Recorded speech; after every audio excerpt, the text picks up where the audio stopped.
Hello, welcome back to another episode of the Steebee Weebee Show.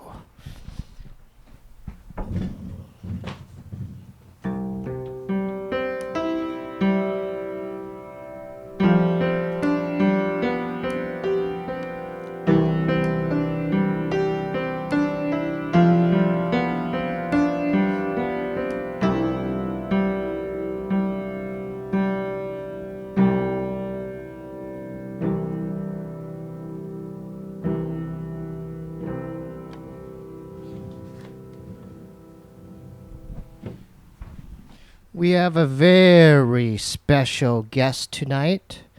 Please welcome for the first time, DJ Z-Trip. Should I clap for myself? Yeah, you clap Hey, for man, yourself. I like that guy. Yeah. Man, I'm so hyped you're here, man. You don't even know. You've really influenced me. You got, first of all, I went to Arizona State University in the mid-90s. That was a perfect time to be there. Yeah, because I'm going to get to how I discovered you. So there, I'm living in the dorms at Manzanita off University there. Right. And I'm like, all right, I'm going to discover Mill Avenue. Right. Then I went to headquarters. Do you remember headquarters? Yeah. So headquarters. Steve used to work at headquarters. Yeah. You know Steve? No. Papa Steve. He was a big dude with a beard. Oh, no, I don't remember him. I remember Jimmy the Mantis Claw, though. I used to see, yeah. That's supermarket. Supermarket, yeah. We're going to talk about them, too, because they really influenced me as well. So, there, it's a bong. It's a smoke shop, right? Yep. And then, so by their cash registers, they'd have flyers. And so, because, I was getting in, I was in like Far Side and De La, Where'd you come from before you? San Diego. San Diego. Yeah. Okay. And then What part of San Diego? Poway. You probably don't remember Poway. Well, I live in San Diego now. Oh. So that's why I was like. Oh, I'm from Poway. Like, I wrestled at Poway High School. I taught a DJ class at Poway High School. Really? Just like a Oh my few months God! ago. Respect. Yeah. They have a new wrestling facility there as well, and so I'm hyped on that. But I was looking at the flyers, and I don't know. I mean, you were basically, it said I don't know, Diggable Planets or something, Sure. then hosted Z-Trip, and then it was and then the people that threw the event is TMC. Ty Carter. Ty TMC. Carter, yeah.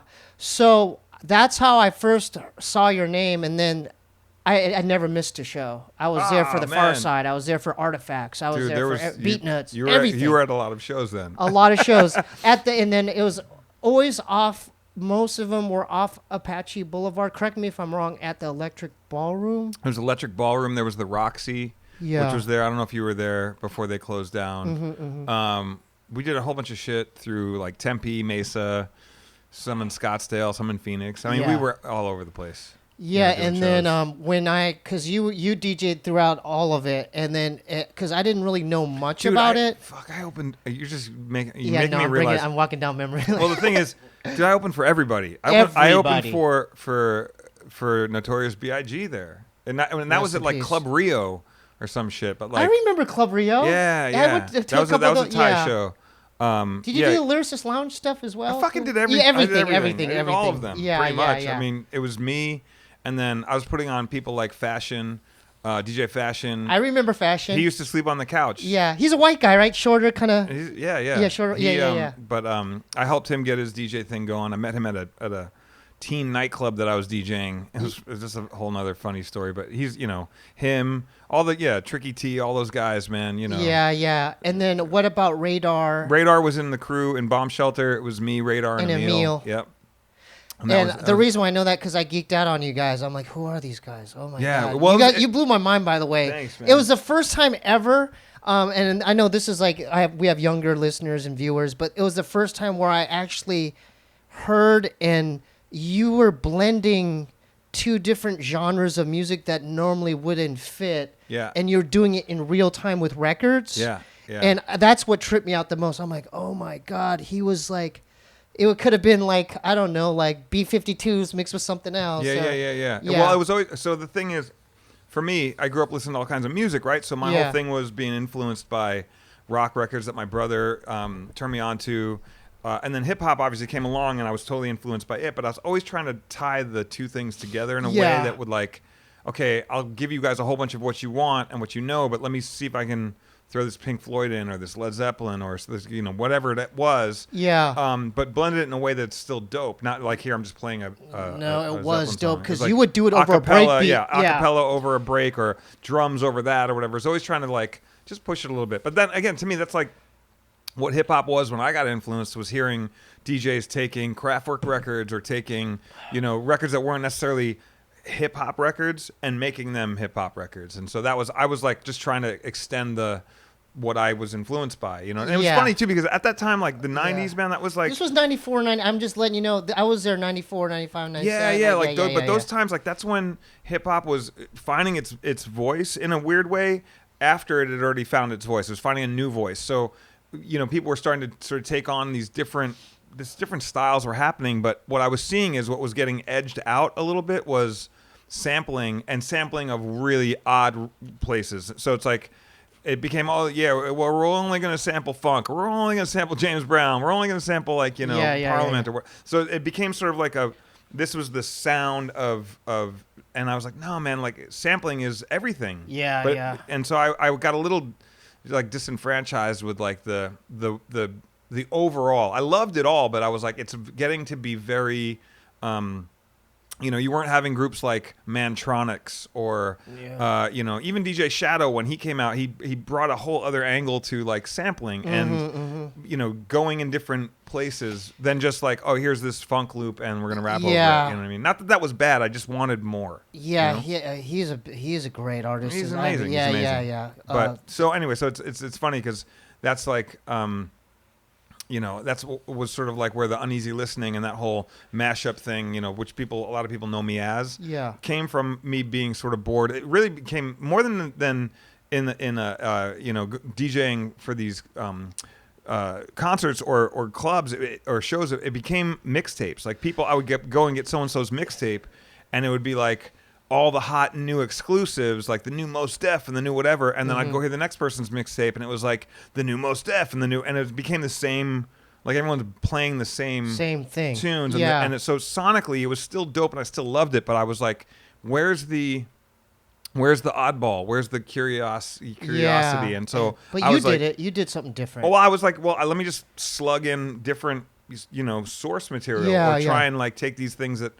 And so I was always a fan of trying to make it be something that you wouldn't normally hear, but still keeping it in the vein of like you could still bump it between the Mos Defs and the Tribes or whatever. Yeah.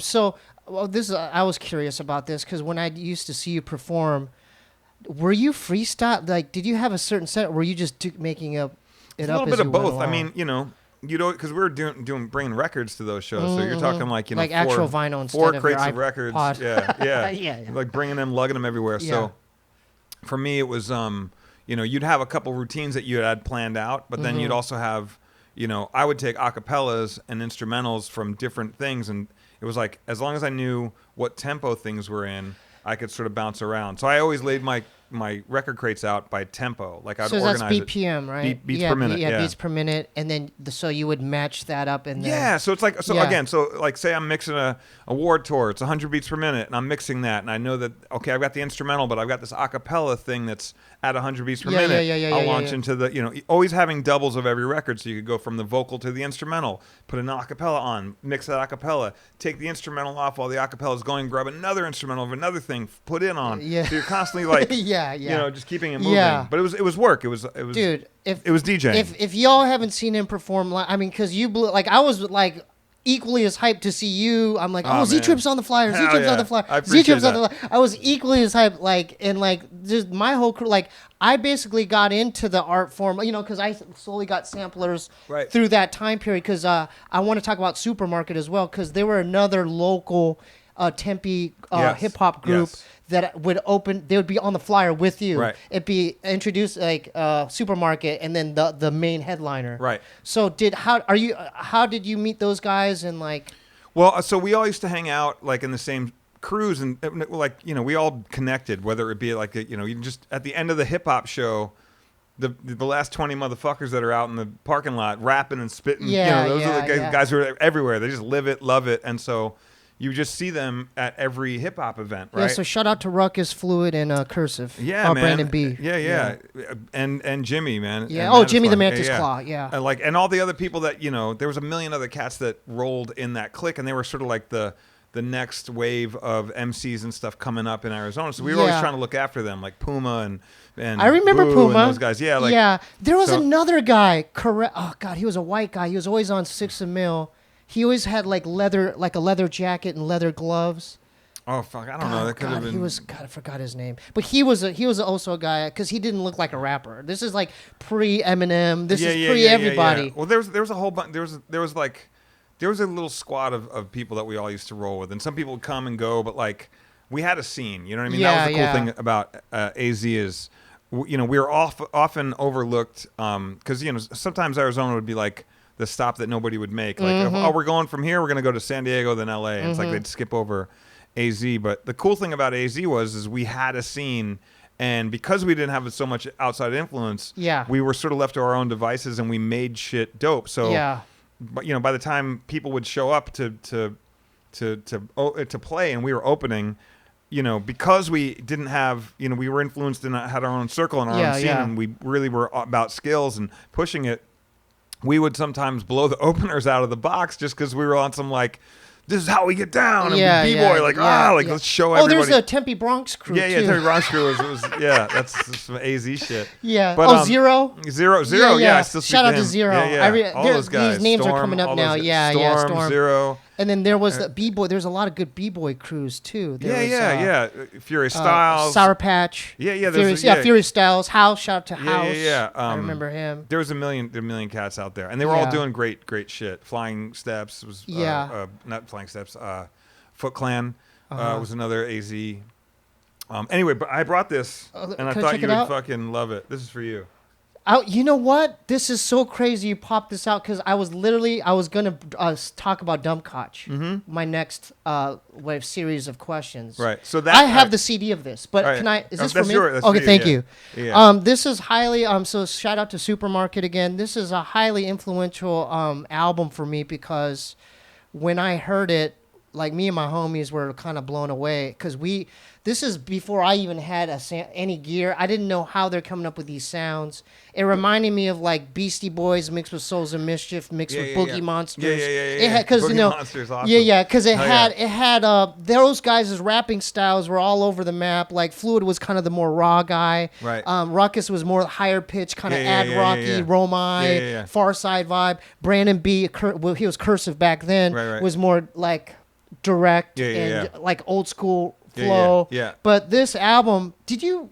I could have sworn you had a cut on here. So I produced I did 2 songs, but one song was 3. One song was 3 beats as a song, so it was kind of like, 3 tracks. So you were on Time Rhymer. Yeah. So this Time Rhymer track really stood out to me because of the beat, because it was so dope. Yeah, it was real. No, it was extremely dope because it was like a movie. Yeah. You had the prehistoric, then you had the future, you had the middle ground. Yeah. But each MC had a different segment. Right. Did you produce it? Yeah. So I produced that one, and then that was a genius track. One other track on there. That was a genius track. Thanks. Yeah, no, like these dudes, man, like I don't know where they're at. Oh no, Brandon B and I were talking. He's he was gonna hop on here. I think he's in the Bay. Will you just show it to the camera? The crew's called Supermarket, and the album, they had another album. Their first album was called Hologramic Action Figures. That's the one I don't have. Yeah, but you remember? That? No. See, I've got it somewhere, but they I had gotta a find tape it. of it. I know I've got it somewhere, but either way. Yeah, dude, I listen to this the same way I listen to the Far Side and on like awesome. Beastie Boys. They used to slang this. They had CDs as well. I have the CD somewhere around here. Yeah. But they used to slang this off of 6 and Mill. Yeah. And 6 and Mill was a place where all the hip hoppers would go. They would cipher and b-boy. They'd sell them at Swell Records. Remember Swell Records? I remember in Scottsdale. Yeah. That was kind of like that was where I sold all my mixtapes. Yeah, I remember. Oh my God! Yeah. Now that's where we'd go there too to get all the albums. Yeah. So let's get back. Now, God, I'm like jump because I'm so hyped you're here. Are you from Arizona originally? Or? Originally from New York, and Yeah. so my whole thing with Arizona is I moved there when I was 7. With my family was on its way to California. My dad's brother, my uncle, lived in California, and we were all moving there for work. My dad was an electrician, and I think there was work out there. So we were on our way to California, and somehow we just stopped in Arizona. I think my mom fell in love with it, and we ended up moving there. But we moved to a place called New River, and New River was about 25, 30 miles outside of the city limits of Phoenix. So, wow. and we lived on a dirt road that was like a mile dirt road to pavement, and that pavement was where the bus would pick me up to go on that 45-minute bus ride to school. It was hardcore. It was like hardcore, and I went. So you went to school there? Yeah. Oh, yeah. wow. But the thing is, it's crazy is that happened, and then my parents got a divorce in my teens, and my dad moved back to New York, and so then I was back and forth between Arizona and New York, and that's really where I found hip hop was around that time.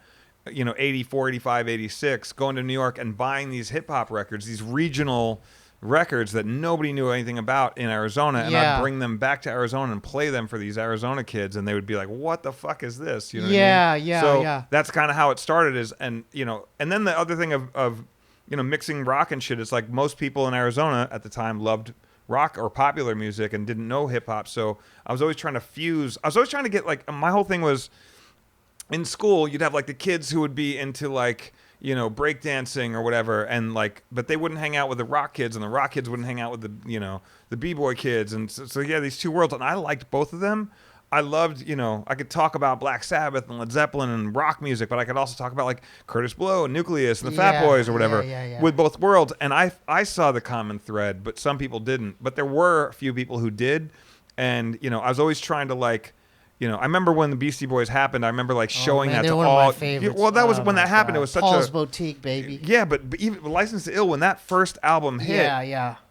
People before it blew up, that sort of little bit of time, I remember playing it to people and them going like, "What is this?" It's like, you don't know. They're innovative. She's on it. Do you know She's on it? Yeah. Do you know Slow and Low? You got to hear Slow and Low. Like, you know what I mean? And that was a great song. And obviously once it happened, it caught on. But I remember like playing that for some people in Arizona for the first time and then being like, what the fuck is this?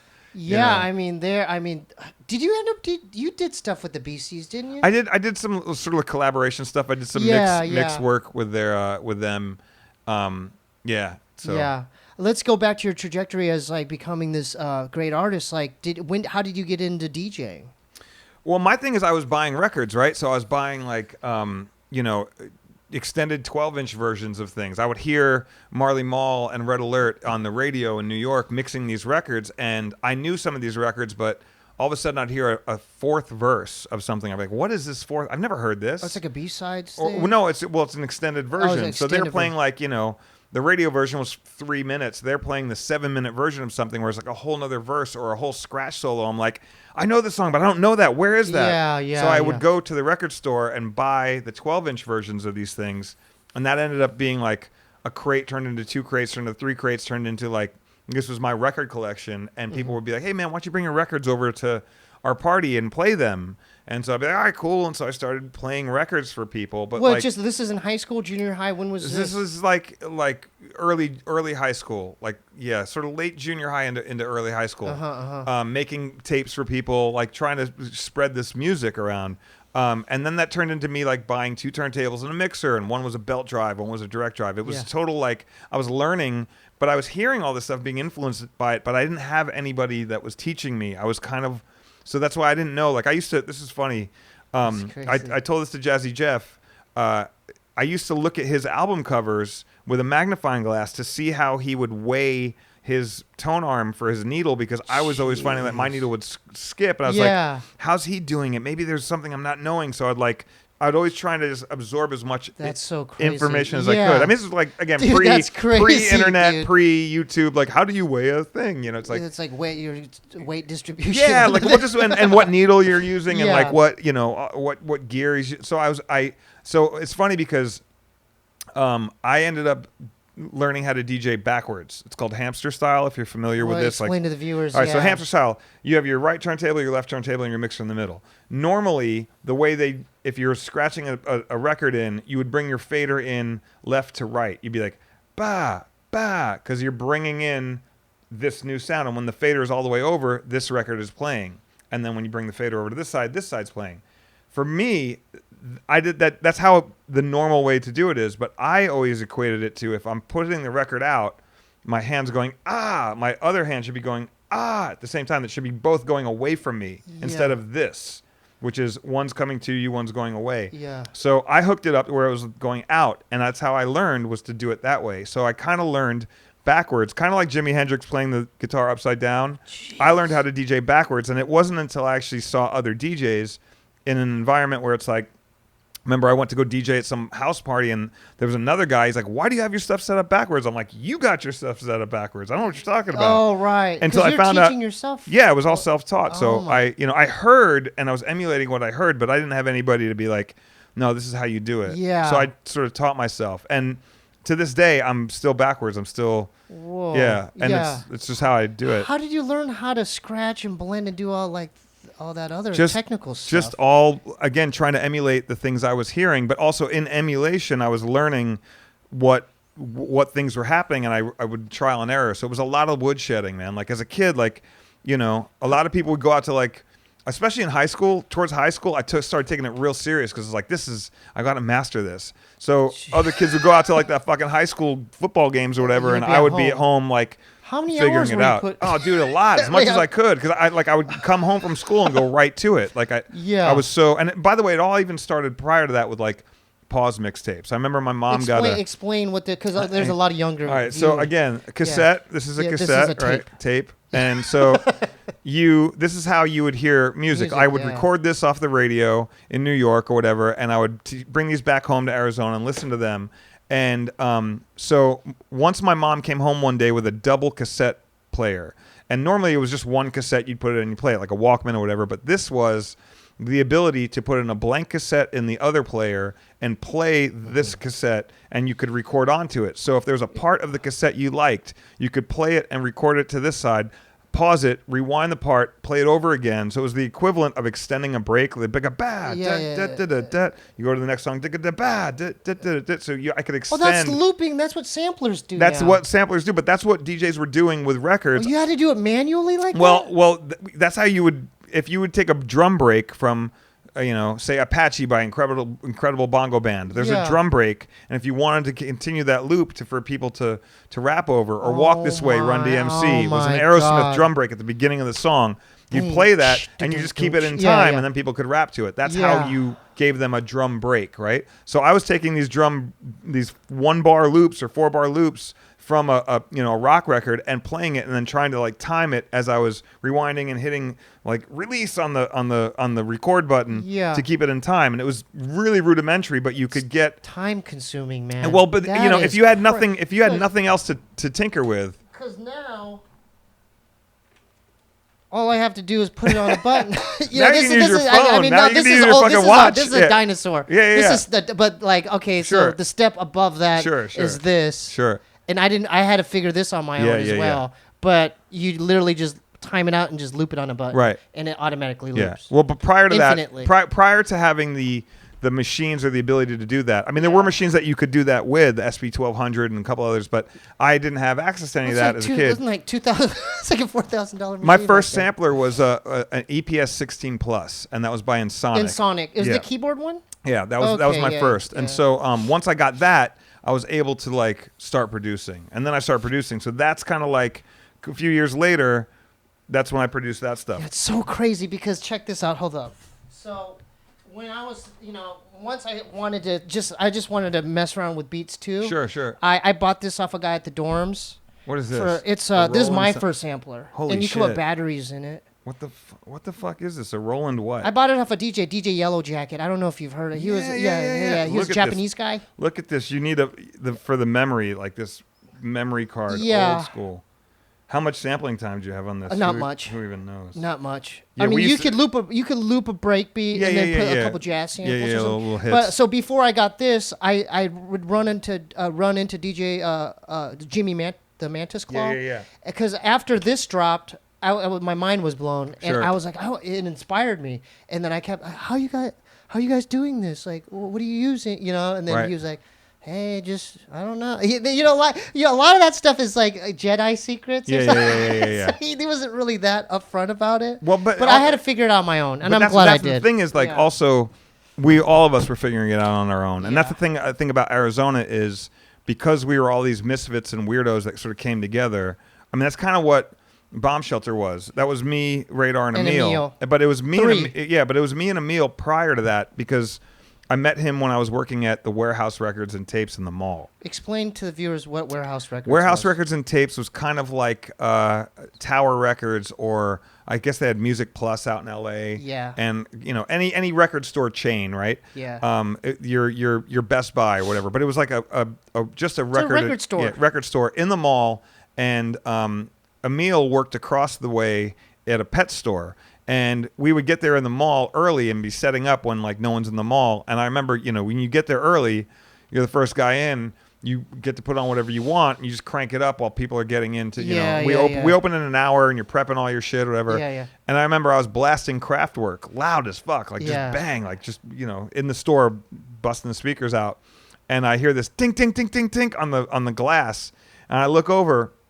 It's the guy from the pet store. And I open up the thing. I'm like, what? He's like, what do you know about Kraftwerk? I was like, what do you know about Kraftwerk? And that was our friendship started there. Oh, wow. Off of that. So, but the thing is, he was really into like house music and techno and electro music, and I was into hip hop, and so our common ground was Kraftwerk. You guys are start getting on a lot of flyers as well as the three of you. Well, the thing is, it was he and I fucking around for a little bit, but then I was dating Radar's sister, and she one day was like, "You're gonna love my brother. He's totally into the scratching stuff." Well, explain to the viewers who Radar was. So Radar is this third. There was three of us. Yeah. But I met Radar one day when I went to his sister's house, and she's like, "Yeah, you should meet my brother." And I walked in, and this kid had a little room, turntable set up, a whole bunch of flyers and stuff, and he was scratching over DJ Magic Mike records. And it's like, that's Miami-based stuff, so he's scratching. But he was killing it. And I was like, how the what? And I don't know. He was 14, 15 years old, whatever it was. Super young. Yeah. I was like, you're out of control. We got to hang out. I almost kind of like stopped wanting to hang out with her. Yeah. I mean, I still wanted it, but like I was like, this is where the shit is like this guy. You must have made an impression if I you was were like, ditching the girl. Well, I was like, yo, we gotta hang out. Like, I gotta take you under my wing. Holy shit! Like this is complete skill, and he was emulating all the things he saw and heard. But anyway, he got in the crew, and then we brought Qbert to town, and basically when Qbert showed up, he blew Radar's mind. He blew all of our minds, but like Radar especially sort of cracked his head open, and then all of a sudden Radar just grew out of control skills. So we had, our crew was us three. We'd set up 6 turntables. I'd be in the middle. I'm the guy who is scratcher a little bit, but also a little bit sort of futuristic or abstract with beats. Yeah. Emil, who's totally over here, abstract electro, and then Radar, who's total scratcher and also into beats and stuff. But like our pendulum went like this. Was it like a symphony? Like you guys created? Well, we would figure out who me and Emil would basically bop back and forth between like who would have the be controlling the main tune. And if he had a groove, he'd be like, yo, I got something. I'd be like, cool. And then I was like, oh, I got something for that. And he'd pass it back to me. And Radar was always cutting over top of it. And then I would cut over top of it with Radar. And so it was just a lot of, 6 turntables, but like knowing when and where to play. Sometimes sitting out. Sometimes you sit out for 2 songs. But we would do... We would play around a couple different spots, but we ended up having a place at Nita's Hideaway, which was a bar. I remember Nita's Hideaway in Tempe. That was like, and so we did like a Wednesday. It was a smaller bar, super small. We'd go and we'd set up every Wednesday, and we'd get people come through, and that was sort of our launch pad. And we had MCs and drums. So you had a monthly or something? Well, it was like a weekly. Oh, weekly. Weekly. But it was at like a fucking hole in the wall, bar. But it was cool. like $5 to get in. Yeah. In Tempe, like all the college kids, we'd maybe make $500, $800 if it was killing it. Yeah. But I had Shadow play there at one point. He came through. Cut Chemist and Newmark played at one point with us, and so it was anyone who was coming to town. like we had our weekly thing, but then I also had my thing opening for all these hip hop events, and like it was just there was only a few of us doing it, but we really had a unit and a sound and a thing, and again that was cracking, and up until around like around 94, 96, whenever I started getting booked to out of town to do other things. I started doing b-boy events a little harder, and the b-boy summits, but then like Battle of the Year and some of the. I So I started going around. Yeah, my first time I ever went to Europe was for. Actually, the first time I went was with Mr. Freeze from Rocksteady Crew. Yeah. And then I went out again with and did Battle of the Year, and so now all of a sudden I'm starting to tour around. Being based out of Arizona, which was great. And then David Paul from Bomb Records. I don't know if you're familiar with them, who did the Return of the DJ series. Oh, yeah. I remember the cover, what the covers looked like. He was based out of San Francisco. Yeah. He had caught wind of me. He was like, hey, do you want to do some DJ tracks? We're making a full DJ record of just DJ music. And I was like, yeah, I'll do it. Yeah, Did that. And well, let's backtrack. I just, that opened up my more own doors. curiosity, how did you...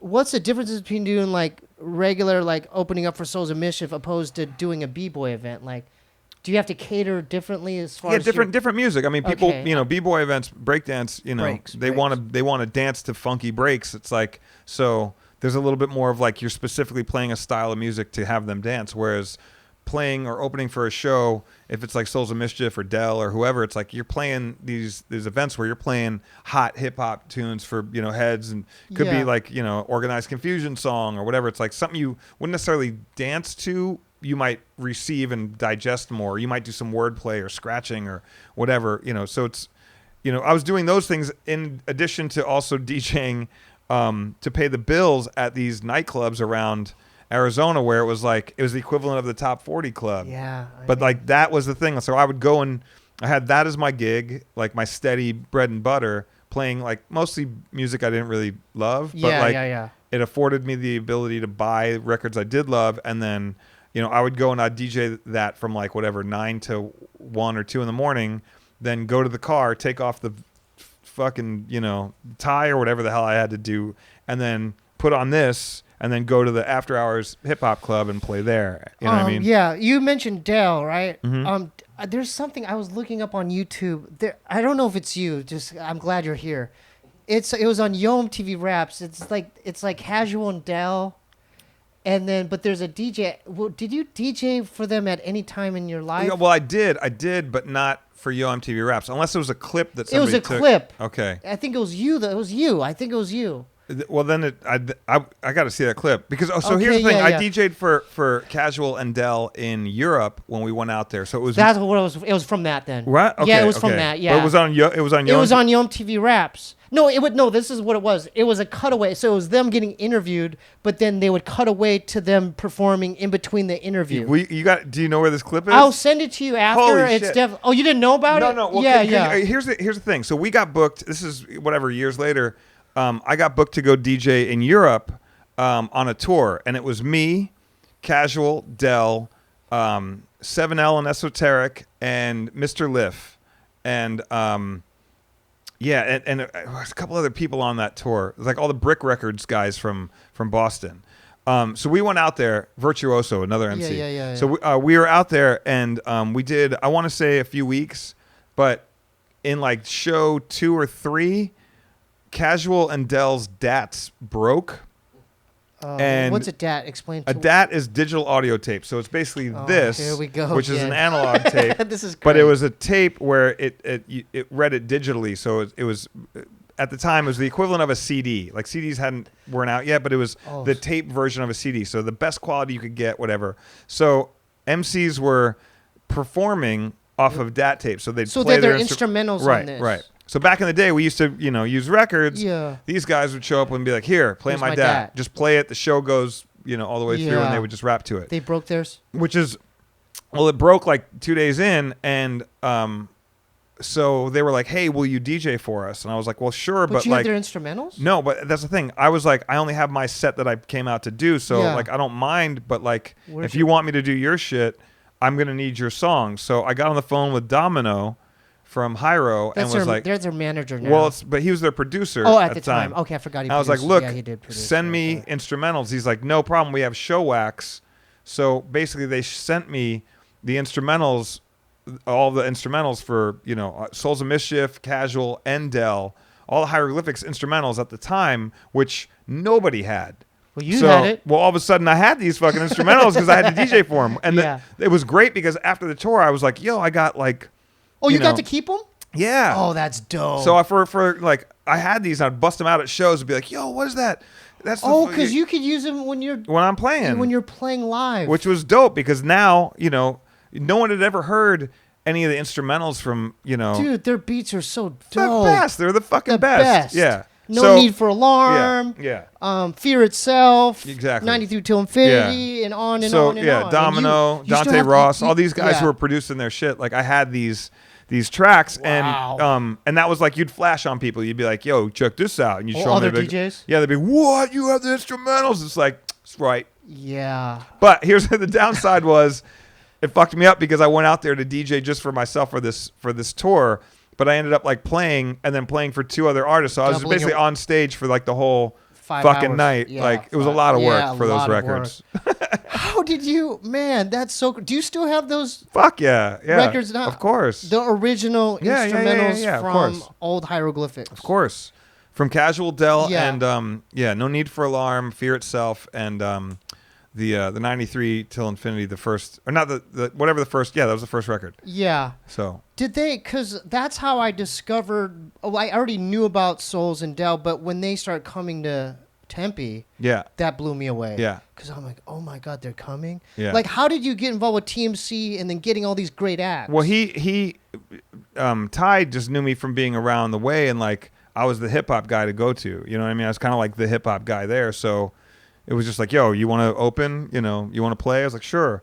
And he took care of me. He always had me on his shows, but but it was funny, man. Ty and I love Ty, and I've seen him recently, and he's doing good, and it's great to see him. But there was times, man, we were all young, trying to fucking hustle, but like, remember there's some times where I'd be like, "Yo, Ty, you owe me that, that money from the show," and it's like, there was those moments where it's like, well, it's business. But it was also like he was the guy bringing everyone to town, and I was the guy to do it. So I had to lean off a couple shows because like until you pay me my money, like we got into like some young, entrepreneurial, young hip hop shit. But like, but he always to his credit, he always came through. And he was a man of his word. And shout out to Ty.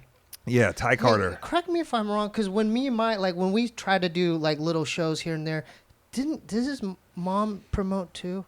Well, his mom would come out. She was like a kind of a heavier set white lady, she would come out to some of the clubs that because that's we got shows through that. That's awesome. So Ty's mom. She usually have tickets. We didn't get to Ty, but like me and my crew had to go through Ty's mom. This is so fucking Arizona regional. If you're still here, it's because you're probably from Arizona. Yeah. I'm sorry, but awesome. This is my platform. This is what I wanted. It's all good. This is what I wanted. All good. This is what I wanted. So shout out to Ty's mom. Yeah. Shout out to the 17 people who are Mason still. Jar. Probably Mason Jar. I saw X Clan at the Mason Jar. Yeah, we did shows that's where fucking we crazy. couldn't get to Ty, but Ty's mom, she used to do this to us in our crew. Okay, there would be like 20 acts on. We'd have like a 5-minute set. She goes, "Oh, it's your turn. Go. It's your turn. Go. Do your rap." Oh my God. And then we would rap. have and it was so unorganized. And so, but we never got paid. Shout out to Ty and shout out to Ty's mom. We'd be smoking in the parking lot, saying, in the parking lot, we don't know what went wrong. The beat skipped. And you got to understand the Mason Jar. Yeah. Explain to them what the Mason Jar is. Was a bar that fit like 7 people. Hence Mason Jar. Tight. Yeah. You know what I mean? It was small. Yeah. But I mean, come on, man. We were all learning and figuring it out as we were going. Yeah. So you didn't think I was gonna bring that up? No, last thing I thought about was Mason Jar. I saw X Clan. Well, you didn't think I was gonna bring up Ty's mom? No. Like it's awesome though. It's awesome. Yeah. You were definitely there. Yeah. This is references you can't. This is not Nardwar. No, not Nardwar. No. You were there. I was there. Shout out to Nardwar. I love that dude. I'm highly influenced by a lot of Tempe stuff that was going on. I mean, if it wasn't for me going to those shows, I don't know if I would have gotten all this gear to try to do beats as well. It was because of you, Supermarket. There was a couple other groups. There was a group where there's a white guy and 2 black guys. They were on. They did a show with Funk Dubious. You may have been there. God, I forgot the name of them though. It was a white guy and 2 black guys. Was there a guy named Cappuccino? Oh yeah, cappuccino. Oh no question. Oh, no question. No question. I'm thinking about a different group. Yeah. No question. But those are three black dudes. Yeah. Okay. So no. I'm trying to think of who the white guy. I mean, look, there was all sorts of like Big Five clique. There was like Fix Practice at. There was a Cypher Kings. Yeah, there was a whole bunch of like cats who were trying to get it off and make it happen. And same thing with DJs. There was a million. There was a lot of people who were inspired by it, and they were all trying to find their voice. And it was a very interesting time. I actually loved the shit out of it because it was raw. We were all just young and raw and into like trying to figure it out in Arizona. You know what I mean? Dude, those shows were so. I mean, I'm in LA. I've been out here for 20 years now. Right. But I have so many memories of the best shows ever in that time period when you were DJing. In mid 90s to like late 90s. Yeah. Those stand out to me. Yeah. As, at $5, $10 a ticket, hell well, yeah. It was, like I said, it was a special time. And like, I don't think any of us really knew or understood where it was headed. You know what I mean? Like, I mean, we kind of did like, but it was also, that's just that was it. That was the weekend. You would go do this. That was it every day. Go dig for records, go play them, make a mixtape. Go to Kinko's, fucking make a hand cut the cover. This is a raw album. Call the people. Hey man, did you I dropped off 5 mixtapes. Did you sell them? Oh yeah, cool. I'll come down and get the money, or show up and like, oh man, we don't have your money. What? It was always just hustle, grind, get your name out. Check out our shirts, check out our fucking thing. We're b-boy shit. How did you make the transition? Because you're global now, obviously. Yeah. You're global. Yeah. You're all over the world. How did you make the transition from being from Arizona to doing b-boy events to like the other tiers above that? Well, I started producing a little bit more and started getting on compilations. I think that definitely helped. Going and running around and doing all these different shows all over the world at the time. But like every time I would go to a place, if I played in Hawaii, if I played in Japan, I would always dump off CDs or mixtapes. And it started to get me other gigs in other places. And I remember Future Primitive was a mixed CD that came out. That was me and Radar in San Francisco. There was a guy who was throwing parties up there where he was pairing up DJs to play with each other. So Cut Chemist and Shortcut did one. He's been on here. Cut's been on. Yeah. Cut's a homie. Yeah. So that like I just started like getting in as many places as I could fit in, and that ended up lending itself to just being a bit more visible. And the Scratch documentary came out, and that kind of like cracked it. That was a dope documentary. Dude, that was a dope documentary. It cracked open the door. And it was funny because Mark, the guy who from Future Primitive, was like, you got to meet these guys. They're doing this documentary on DJs. I was like, oh, word? So I sat down with them, and I was like, so tell me about your documentary, guys. Like, B-boy, like, dude, that was tell me what kind of it blew up. DJ shit you got. And they were like, oh, well, we got this, and this. I was like, okay, oh, cool. All right, sounds like you are on it. I'm like, but do you have Jazzy Jeff? Do you have, I started running down the list of Shadow was on there. Yeah, but I started running down the list of like, who do you have? Who don't you have? And I was like, oh, you got to interview him. You got to interview him. And all of a sudden it sort of opened up the door a little bit. And I think they started hitting a little more people. And eventually, they hit me and they hit a whole bunch of people in the Bay Area. But then it came out and I got to see like, just haphazardly being in the right place, kind of at the right time with all the movement that had already happened prior to me when they captured me, and I had stuff that I had to say, that cracked open the door. But the big thing I think was, being on screen with like me and, DST, who did the Scratching on Rocket, now DXT, or Premiere, or, some of these, the legendary guys that were like, I'm on the same documentary as them. So it sort of lumped me into like this, encapsulated some of us into like, being sort of immortalized in the scene of like, holy shit, that's like, Z-Trip. Right? Wow, yeah, crazy. You're all in that. But the crazy thing was once it came out after we did theaters and tours and everything. And shout out to all the people who are in it. That there's too a many million to list. Yeah, everybody. Yeah. But when they came to do the DVD version, they were like, we have this bonus footage that we could do on another disc, and we want you to be a part of it. I was like, cool, come by the house, we'll figure it out. They show up at the house. I really wasn't expecting it, and I was sort of like making beats. I think I was probably high or something, and I was just sort of like whatever. And they showed up, and it was like film crew. Yeah, film crew, and they're like, show us how you mix and what you do. And I was like, okay, well, this is how I sort of, and I showed them about how I Mark Records would tape at the time. That's It's like you put the needle down and it would go right to the cue point you want.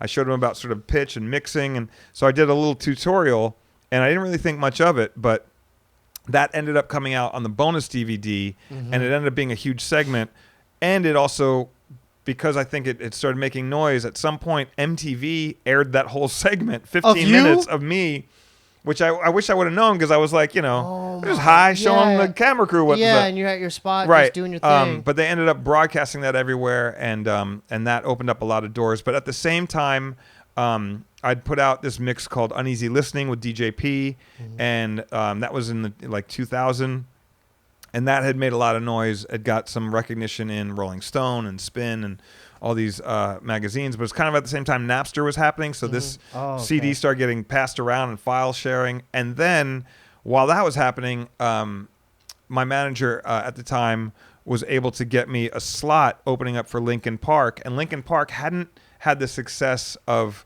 Linkin Park yet. Like, they were still a little band out of LA making noise. Who's the lead singer that passed? So Chester Bennington was a guy who was from Arizona. I know he is, and I wanted to bring that up because my parents live in Gilbert. Okay. He's from Gilbert, Arizona, I discovered. So the thing with Chester, it's really interesting because it kind of came full circle. I was just going to say it's full circle for sure. So I go out on the road with them, and we're playing, small venues, 1,000 people, 1,500 people, and they're killing it. I'm doing my thing. It's a good vibe, but like all of a sudden their record came out and blew up, and we went from playing smaller couple, 1,000 people venues to stadiums, like immediately. Yeah. On that same tour, I was like, holy shit! Like it took off. So that blew me away. It was amazing to be a part of that and be a part of that ride. And shout out to all Linkin Park guys. Yeah. I love all those guys. But in the process of that happening, I signed a record deal, and they wanted wanted an album, and I reached out to Chester, and I was like, look, dude, you're from Arizona, I'm from Arizona, and we kind of knew a lot of the same people, but we had never met until that tour. And I was like, do you want to be on the record? He's like, sure. So we sat down and started writing music for my record. And I was like, I want to do something that's like, not something you've done yet with Linkin Park. Like, let's do something else. And I was like, what are you into? And he's like, we should do something dark and mysterious. And so we came up with this sort of like dark, moody track called Walking Dead, and it ended up being a huge record a huge song on my record. And that's crazy, man. Yeah, and so I got to know those guys really well, and So just to add on to that, about rest in peace, Chester, man. I miss that dude. My parents, my mom, my mom now lives in Gilbert. But if you go to any of the restaurants there, like there's a place called Raising Cane's Chicken. They sell chicken strips. There's any place you go to it, they have a picture, like a whole shrine of Chester. Of Chester, like he's like the hometown hero. Yeah, man. If you go to any of like the sandwich shops, he's everywhere. Yeah. So that's how I knew. I'm like, oh, that's a guy from Linkin Park. And it says Gilbert, Arizona. He's from Gilbert. Yeah. So shout out to Gilbert. And he opened up a tattoo spot out there. Yeah. Yeah, he was the homie. He was a good dude. Really, really good dude. That's crazy. So Linkin Park kind of gave you that boost as well. Well, it put me in a different world. I mean, that was sort of something like, it exposed what I was doing to people who I don't think would have normally been exposed to what I was doing. Yeah. And it also helped shape me, because up until that point, the only thing I'd really done was hip hop shows or b-boy events, with the occasional, whatever wedding or whatever bullshit I had to do, top 40 club. Yeah. But I'd never been on that huge of a scale of a tour. I mean, those guys sold like 13 million records at that time. Yeah. That year. They were the biggest selling record. The pay raise must have been substantial, right? For those gigs? For them, yeah. I don't know about me. I was probably still making the same. We don't have to talk numbers, but I'm sure you were happy. But here's the thing is it taught me a lot of how to perform, even more so than what I'd already known. It took me sort of over the edge. But between Uneasy Listening, between the Shifting Gears album, which was my first album, the Linkin Park tours, and then, other things, that happened after that. The career started to go and go and go. And so what happened after Linkin Park? Then I started doing my own tours. Started doing Coachella. Started doing Bonnaroo. All the festivals, I started sort of doing that stuff and doing remixes. I did some Motown remixes. I did remixed a Nirvana track. Did that kind of stuff. Like all of a sudden the remix work started coming in, and I was just off and running, and it was pretty amazing. And I want to say 8 or 9 years ago, I linked up with LL Cool J, and he and I took a meeting to do a TV show that didn't end up happening. But we're talking networks. Yeah. You had a network. I had a network meeting. Well, not with a network, with a producer who wanted to shop a thing to a network. Yeah. But they wanted me to be the DJ and LL to be the host of the show, and we ended up not coming together. But we took the meeting, and in that meeting, my manager was like, "Hey, you should you should be a guest spot for a spot that Z has for." He was headlining. I was headlining South by Southwest, so he was. She was like, "Hey, can you come and be a part of this? Would you do it?" And I was like, "Oh man, we just met this guy. Like, oh, I hope because that's just sort of like, hey, nice to meet you. You want to do a guest spot?"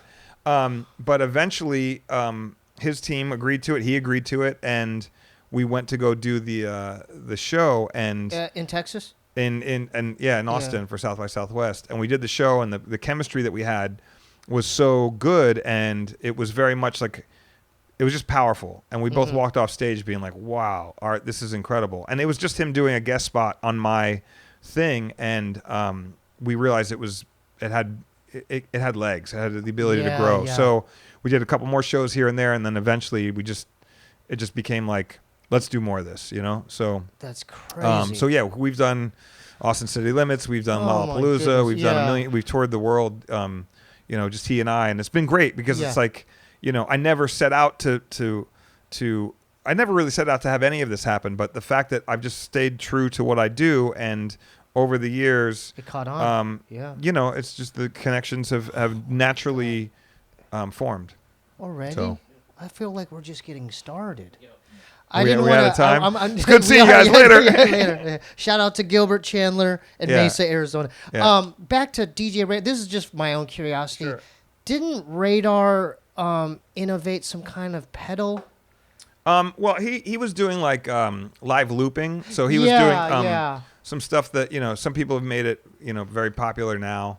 But from a DJ's perspective, there's only a few people who were ever really tinkering with pedals. But he just was very innovative in some of his techniques, and shout out to Radar, way ahead of the curve. Yeah.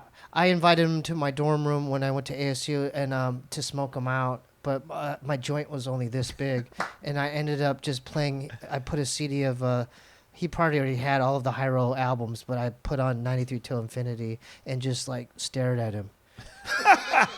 He probably loved that. What was it? Do you still use records? Yeah. Let's talk about. Let's end it with the way DJs changed because of technology. By the way, I also have to shout out all your records in your fireplace. I don't know. Can you even pan to that? Let's just pan to that really quick, because that to me is fucking awesome. Like, there you go. I don't have a lot. No, but it's dope. Like you were like, yo, fireplace. That's where I'm gonna put all the records. It's dope. Because now I'm sure it's changed. You're not lugging around records anymore. You probably have it all on a stick, right? No. I mean, we're still using vinyl as a means to manipulate. Yeah. And Serato was a program that came along that allowed us to do it digitally and not have to carry the records, but play off of your iTunes library. And then now there's a new technology called Phase, which is controllers that you put on top of the vinyl. And it allows you to still manipulate vinyl, but you don't have to do it with a needle.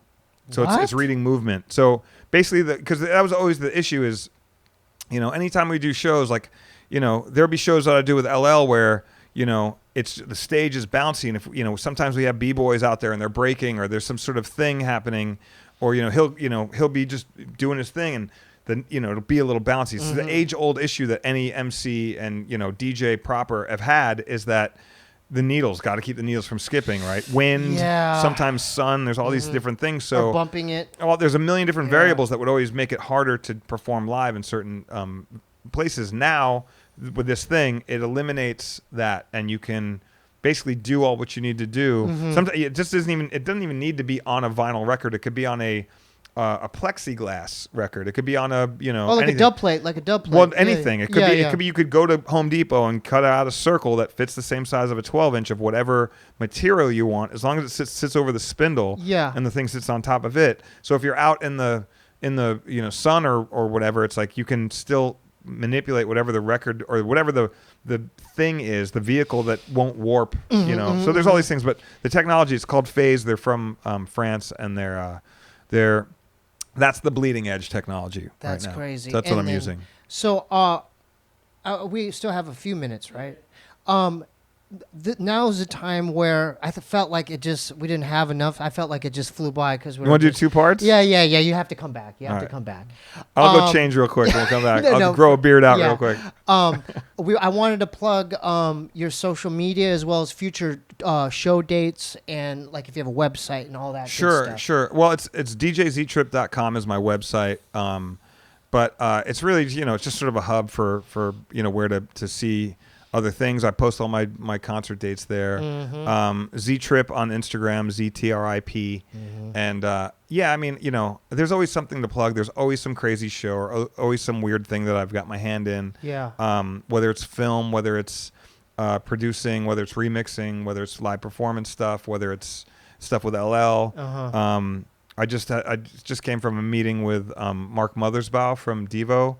He and I are going to potentially collaborate on something. I remember them. Yeah. So I literally came from there right here. Dude, and we had a great meeting. First meeting. That's crazy. So. Devo. Next time we'll talk about Devo. Yeah. Well, I'm a fan of Devo. Yeah. Same. Dude, they were innovative, man. So.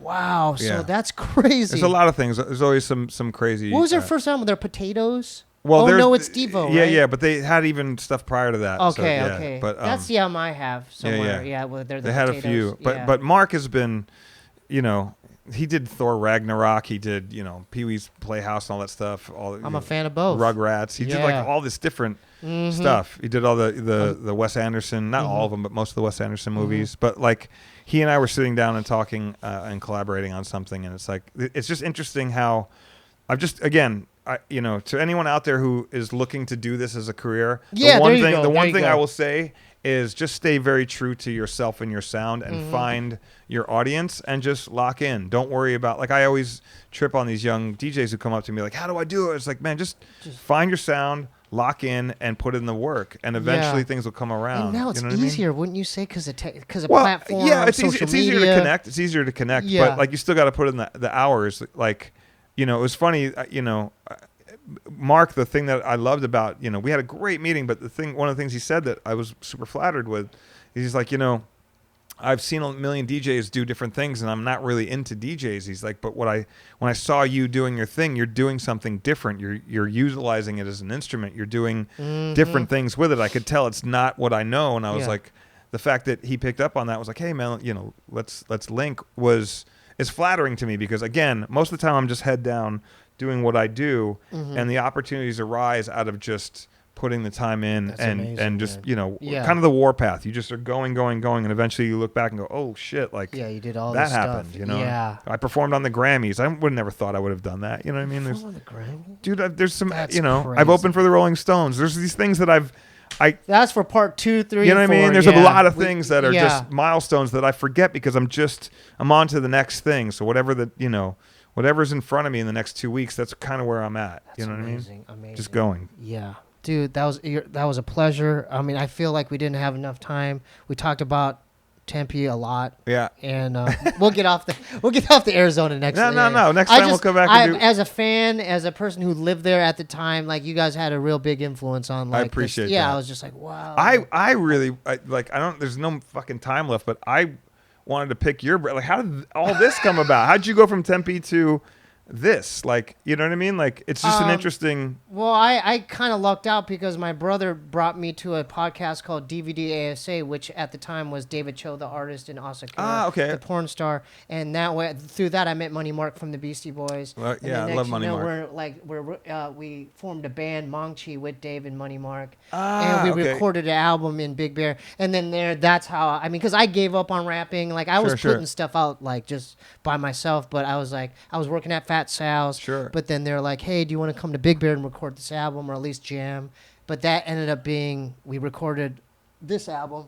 Okay. And then next we're doing doing shows and awesome stuff like that. Love it. Yeah, so that's how that I lucked out. I was just I just showed up and then The next interview, I'm going to sit over there and I'm going to interview you. That'd be amazing. Yeah. That's never happened. We'll do That'd a swap. Be historic. Yeah. I'm going to wear glasses and fuzzy That'd be eyebrows. amazing. Did you have fun? I mean, this was easy for you, right? No, this is dude. I felt like we were just getting started. Yeah, to be I know. honest. Me too. Me too.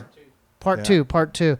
And after I also, if you have any suggestions as far as other guests you would think would be a good fit as well, but we'll talk. Yeah, I'm sure you do. A million people. Yeah. All right. So with that being said, if you enjoyed it and you want to support the show, still, we're still alive and Hold on a second. Is that Wicket? Yeah. That's awesome. Thank you, Zach. Sorry. There's a Wicket tattoo on his. Patreon. We have a Patreon attached to the show, so go to patreon.com/Steebee Weebee. The new patrons, which are the older ones from last week, but I want to shout them out again. Pat Libby, Heath Pleasure, Yellow Swaggins. Shout out to Jaime Soares going up from the $3 to $5 tier. Shout out again to Sang Hong, Joseph Ong. $500. He bought an album for $500. Escapable Aquariums. We love you, Sang Hong. Somebody bought a $500 album? Yeah, off my Bandcamp. What album? It's an album called Escapable Aquariums. I did it on a 4-track. Oh, okay. Yeah. It's on Bandcamp. I'm just learning. I'm learning. Yeah. And Sang Hong, that's your family. That's awesome. That's fam. There's a new website called SteebieWeebieShow.com. There's merch on there if you want to buy a shirt. Instagram /QUANGOU. My music is at SteebieWeebieBandcamp.com. Shout out to Necro Electric and Losco Project support and WFE support their podcasts. Buy my buddy's movie Hollows Grove. That's Craig Efros's movie. Hollows Grove. We have a new web series called Steebee on the Streety, and check that out on the YouTube channel. YouTube.com/Steebee Weebie. There's a new vlog series called Steebie's P.O. Box where I unbox packages. So send your packages to 1425 North Cherokee Avenue. That could get ugly. P.O. Box 1391, LA, California 90093. And it has. But I love it. Hey, man. I love it. Cool. Dude, that was a pleasure, man. Awesome, I'm hyped. Oh, now it's time for Little Ray's World. Welcome to Lil Ray's World Show. All I gotta say is kids' minds must grow. I got abducted by some aliens dropped in snow. Whoa. Stuck into a world I do not know. So join me in adventures now. And I promise not to have a cow. My name is Little Ray. Hey, hey. My name is Little Ray. Hey, hey, hey. So welcome to my world. To all the boys and girls. Welcome to Little Ray's World. Hee-haw! What the hell do we got here, babe? Looks like a goddamn dove, man. Hey, Mr. Dove, what's going on, man? Cuckoo, cuckoo, cuckoo, cuckoo, cuckoo. So what you're telling me is you used to be a drug addict named Hud, and now you're a dove. What the hell happened to you, man? And how'd you end up a goddamn dove, man? Cuckoo, cuckoo, cuckoo, cuckoo, cuckoo.